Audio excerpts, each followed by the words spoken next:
My job is to stay firmly on the ground and pick up any leftover apples that have fallen. My job is not at all to climb up the tree. Perfectly safe, climb up the perfectly safe steel ladder towards the dozens of apples clumped together on the tree.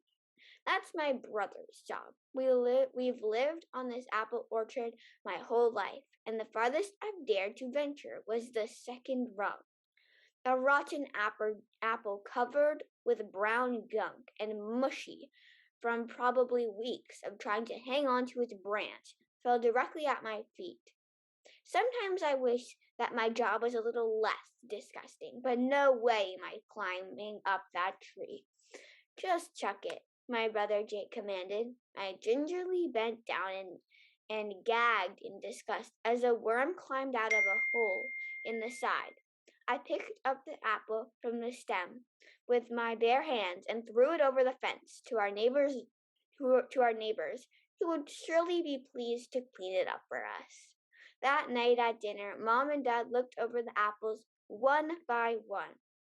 Only 25 for the whole day?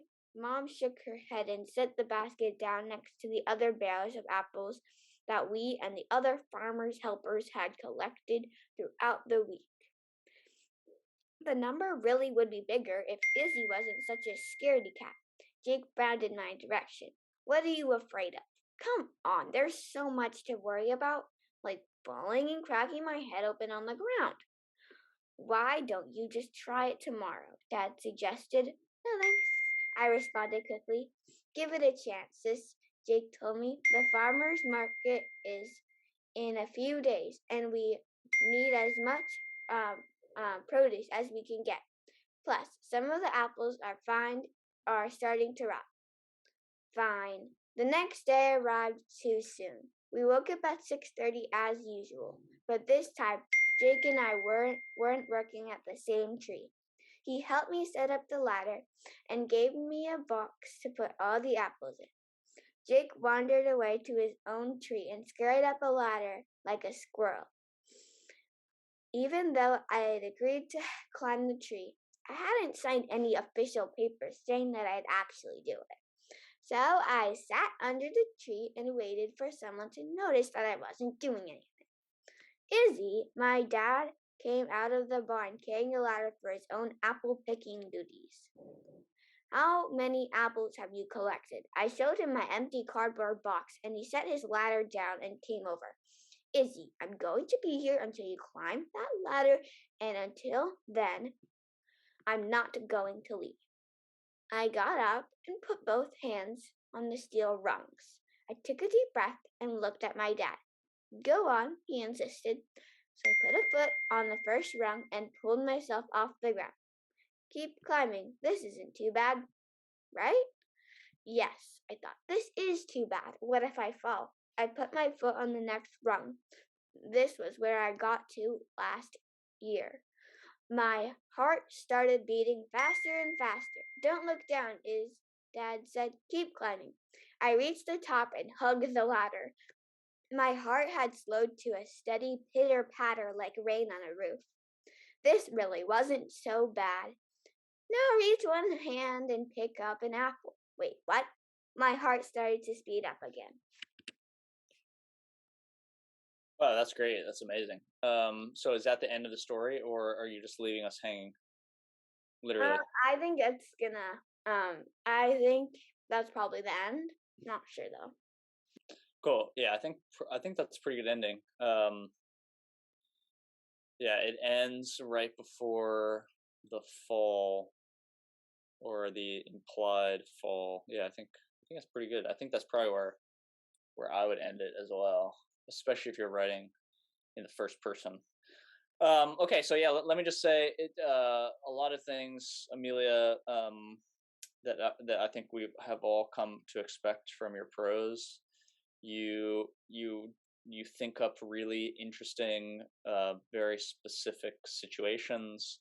You have really great plots that center on some kind of character desire or wish.